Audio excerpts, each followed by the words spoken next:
Hello guys, ito pala yung nabili kong modern videoke at ngayon ay pinaparentahan ko. Isa ito sa napili kong negosyo kasi sobrang hilig ng mga Pinoy sa pagkanta. Tuwing may event o handaan tulad ng birthday, anniversary, New Year at iba pa. So ganito yung itsura niya sa loob. Buksan lang natin. Ang player na ginamit namin dito sa modern videoke ay Piano XL. Yan yung bago ng Platinum. At yung amplifier ay Joson. Yan ang napili namin para maging maganda at maayos ang tunog ng videoke namin. Kasi yun ang pinakamahalaga sa videoke, yung maganda yung tunog. At bago namin iparent, nililinis namin yung videoke. Kasi dapat maayos kapag dinala nyo sa kanila.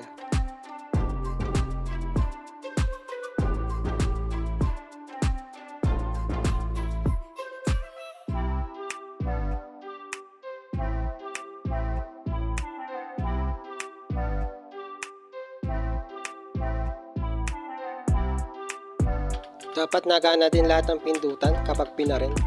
Isa rin kasi yan sa mga nasisira agad sa videoke.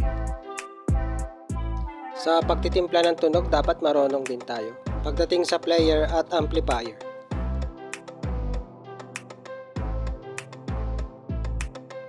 Pagdating rin sa mic, nililinis natin at sinasanitize. Meron tayo ditong dalawang mic. Depende na lang sa customer kung isa o dalawang mic yung gagamitin sa videoke. Kasi pwede sila mag-request sa amin ng dalawang mic. Bumili na rin ako ng pinaka mic cover niya. Nilalagay lang namin ng ganyan.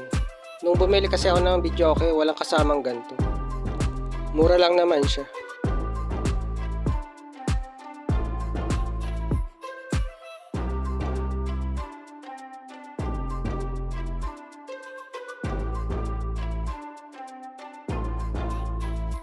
Ito rin yung ibang gamit sa videoke. Yung songbook at saka yung wire ng microphone. At nalinis na rin natin yan. Pwede na nating iparent yung ating videoke.